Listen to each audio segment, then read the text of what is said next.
حضور نبی کریم علیہ الصلوۃ والسلام کے حسن کے بارے میں آتا ہے کہ آپ کے رخسار انور پر نہ زیادہ گوشت تھا نہ زیادہ جھریاں تھیں. آپ کے رخسار مبارک وہ درمیانے تھے اور چٹے رنگ کے تھے، یعنی سفید رنگ کے تھے. اسی طرح حضرت ام معبد رضی اللہ تعالیٰ عنہ، یہ وہ صحابیہ ہیں کہ اگر ہم حضور کے حسن پر بات کریں تو ان کا نام سر فہرست آتا ہے کہ انہوں نے بڑا کھل کر حضور نبی کریم علیہ الصلوۃ والسلام کا حسن بیان کیا.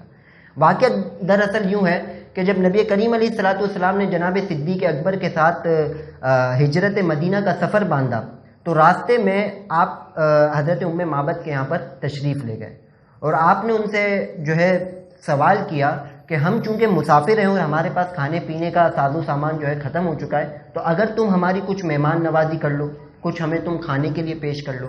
تو ام معبد رضی اللہ تعالیٰ عنہ نے سامنے سے عرض کیا کہ ہم عرب کے لوگ ہیں اور ہماری یہ روایت نہیں کہ کوئی شخص ہمارے گھر پر آئے اور وہ خالی ہاتھ چلا جائے. ہم بڑی مہمان نوازی کرتے ہیں، لیکن مسئلہ یہ ہے کہ ہمارے گھر میں تو آج کچھ بھی نہیں، تو ہم آپ کی مہمان نوازی کے لیے کیا پیش کریں. تو حضور نبی کریم علیہ الصلوۃ والسلام نے دیکھا کہ آپ کے صحن میں ایک بکری بندھی ہوئی ہے. تو حضور نبی کریم علیہ الصلوۃ والسلام نے فرمایا کہ اگر تم اجازت دو تو ہم اس میں سے دودھ دھو لیں. تو ام معبد رضی اللہ تعالیٰ عنہ فرماتی ہیں کہ اس بکری کی ہڈیوں میں تو گودا بھی نہیں، اس کے تھن میں دودھ کیسے اترے گا. حضور علیہ الصلوۃ والسلام نے فرمایا بس تم اجازت دے دو، اللہ رب العزت دودھ بھی اس کے تھن میں اتار لے گا. ام معبد رضی اللہ تعالیٰ عنہ فرماتی ہیں کہ اگر واقعی ایسا ہے تو پھر میری طرف سے تو کوئی مسئلے کی بات نہیں. بکری کو پیش کیا گیا تو سیرتوں میں آتا ہے کہ حضور نبی کریم علیہ الصلوۃ والسلام نے اس بکری پر اپنا دست رحمت، اپنا دست شفا کو پھیرا.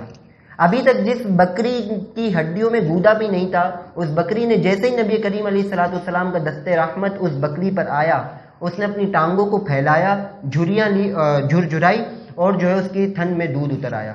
سیرت میں آتا ہے کہ حضور نبی کریم علیہ الصلوۃ والسلام نے دودھ دھونا شروع کیا اور حضرت ام معبد رضی اللہ تعالیٰ عنہ کے گھر کے تمام برتن دودھ سے بھر گئے. نبی کریم علیہ الصلوۃ والسلام نے بھی سیر ہو کے پیا، جناب صدیق اکبر نے بھی اور آپ کے غلام نے بھی سیر ہو کر پیا، اور ام معبد رضی اللہ تعالیٰ عنہ کے گھر کے لیے بھی اور ان افراد کے لیے بھی چھوڑ دیا. جب آپ وہاں سے تشریف لے گئے حضور نبی کریم علیہ الصلوۃ والسلام، تو پھر ابو معبد یعنی اس بچے کے والد جب گھر پر آئے تو انہوں نے ایک عجیب ہی منظر دیکھا. آج گھر پر ایک الگ ہی رونق ہے، گھر مہکا رہا ہے. تو آپ نے پوچھا کہ کیا وجہ ہے، آج گھر میں ایک الگ ہی آثار، ایک الگ ہی کیفیات ہیں. تو ام معبد رضی اللہ تعالیٰ عنہ نے عرض کی کہ آج ہمارے گھر پہ ایک شخص آیا تھا.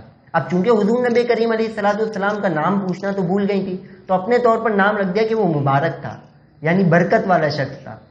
تو ابو معبد رضی اللہ تعالیٰ عنہ پوچھتے ہیں کہ مجھے اس کے بارے میں کچھ بتاؤ تو صحیح کہ وہ شخص بظاہر اس گھر سے چلا گیا لیکن اپنی نورانیت اس گھر میں چھوڑ گیا، تو وہ کیسا شخص تھا.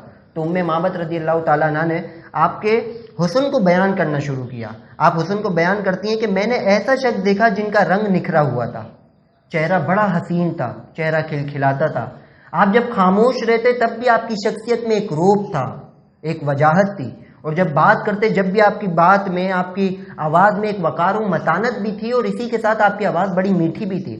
اسی طرح فرماتی ہیں کہ ابرو ملے ہوئے تھے، پلکیں لمبی تھیں، اور اسی طرح فرماتی ہیں کہ دور سے دیکھتے تو ابرو وہ ملے ہوئے تھے اور قریب سے دیکھتے تو جڑے ہوئے تھے. جبکہ ہم اگر عام انسان میں دیکھیں تو قریب سے دیکھتے ہیں تو ابرو وہ ملے ہوئے ہوتے ہیں، اور دور سے دیکھتے ہیں تو ابرو کھلے ہوئے ہوتے ہیں. لیکن نبی کریم علیہ الصلوۃ والسلام کا معاملہ مختلف تھا. بس آپ نے اس تمام حسن کو بیان کرنے کے بعد خلاصہ سمری جس کو کہتے ہیں وہ آپ نے بیان کی کہ دور سے دیکھتے تھے جب بھی بڑے پیارے نظر آتے تھے، اور قریب سے دیکھتے تھے جب بھی بڑے پیارے نظر آتے تھے. یعنی ام معبد رضی اللہ تعالیٰ عنہ نے حضور کے حسن کو کھل کر بیان کیا.